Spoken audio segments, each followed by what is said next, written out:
Instagramda o'tirsam, oldimdan shu video chiqib qoldi. Kommentariyasini o'qisam, hamma menda o'xshamadi, qiminglar deb yozibdi.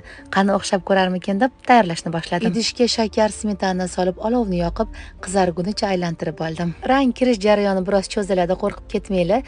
Margarinni solib, aralashtirib olovni o'chiramiz va oldindan tayyorlab olgan formamizga quyamiz. Men konteynerga strech qo'yib oldim, yechishim oson bo'lishi uchun. Obdon sovigandan keyin barmog'imiz bilan tekshirib olamiz va qolipdan yechamiz. Eng mazali iriskalarni rossiyskiy bo'ladi deb o'ylardim, aslida esa o'zimiz tayyorlaganimiz undan-da a'lo bo'ldi. Iris ko'rinishi to'rtburchak bo'lganligi uchun men ham xuddi shunaqa qilib kvadrat ko'rinishda kesib oldim. Yeb ko'rdim va shuni aniq ayta olamanki, bu hayotingizdagi eng mazali iriska bo'ladi. Hozir men o'sha ko'rib qolgan videom kommentariyasiga kirib izoh qoldiraman va 100% zo'r chiqishini yozaman. Eng mazali iriska retsepti tayyor bo'ldi. Retsept yoqqan bo'lsa, Nodirangizni duo qilishni unutmang.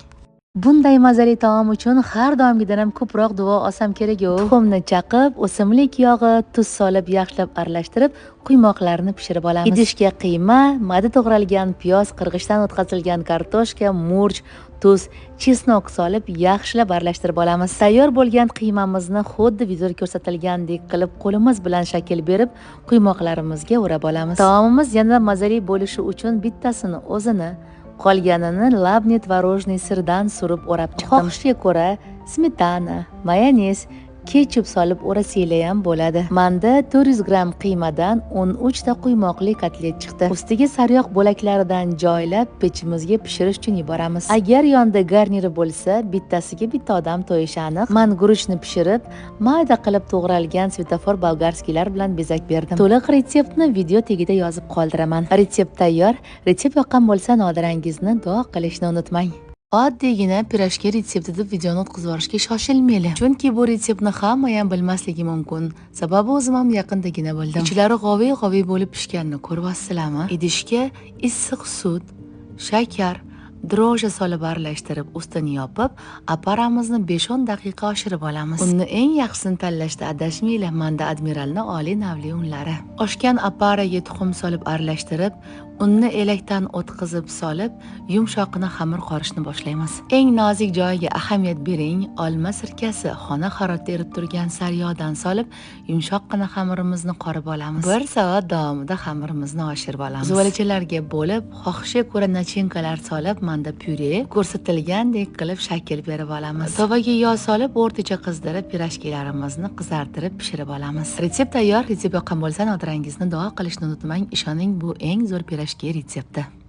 Assalomu alaykum muslimalarim. Ujin obed uchun 20 daqiqada tayyor bo'ladigan issiqqina go'shtli taom tayyorlaymiz. Ishni garnirga go'sht tayyorlashdan boshlaymiz. Tovaga o'simlik yog'i solib, go'shtni qovurib, suv, tabga ko'ra tuz hamda sariyog' bo'laklaridan solib, olovni pasaytirib, ustini dimlab qo'yamiz. Taom tez tayyor bo'lishi uchun mol go'shtini yumshoqroq joydan oling. Manda bonfile, O'zbekistondagi eng oliy yog'lardan biri. Yarko o'simlik yog'ida go'shtimizni qovurishni boshlaymiz. Mazali bo'lishi uchun chesnok, yumshoqroq pishishi uchun soyadan solib, biroz dimlab olamiz. Rangli bolgarskiy, pomidor, piyoz va ko'k piyozni to'g'rab olamiz. 10 daqiqa dimlangan go'shtimiz ustidan masalliqlarni ketma-ketlikda solamiz. Piyoz solib 1-2 aylantirib, rangli bolgarskiylardan solamiz. 1 daqiqacha qovurib, pomidor, tabga ko'ra tuz va to'g'rab olgan ko'k piyozimizni solib aylantiramiz. Qarabsizki, 20 daqiqada taom tayyor. Did bilan chiroyli qilib dasturxonga tortamiz. Retsept tayyor. Retsept yoqqan bo'lsa, Nodirangizni duo qilishni unutmang.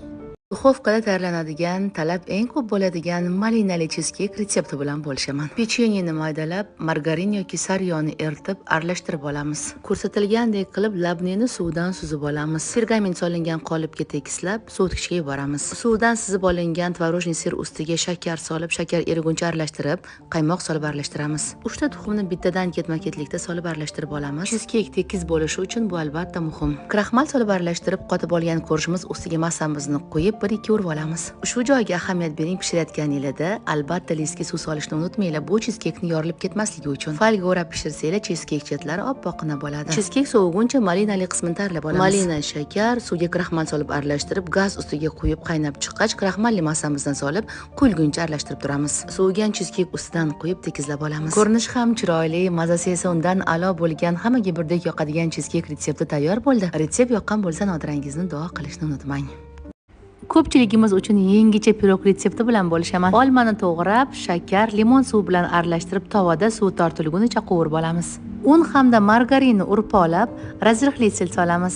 Tuxumni chaqib, oqidan sarig'ini ajratib, sariq ustiga shakar solib aralashtiramiz va urpolangan massamiz ustidan quyib aralashtirib olamiz. Qolipdagi qismiga pergament solib, ko'rsatilgandek qilib urpog'imizni 3 dan 2 qismini solib olamiz. Tuxum oqiga shakarni solib, bize qilib ko'pirtirib, oppoqqina ko'pirgan massamiz ustidan kraxmal hamda smetanani solib, yana mikserlab olamiz. Korjimiz ustidan birinchi bo'lib suvdan chiqarilgan olmani solib tekislab, ustidan bezeli qismini quyamiz. Qolgan kroshkamizni ko'rsatilgandek qilib sepib, pishirish uchun pechga yuboramiz. Pishgan pirogni yorilganini ko'rib qo'rqib ketmanglar, soviganda tekis bo'lib qoladi. Juda ham oson, mazali, hammada bitada o'xshab chiqadigan noodatiy pirogimiz tayyor bo'ldi.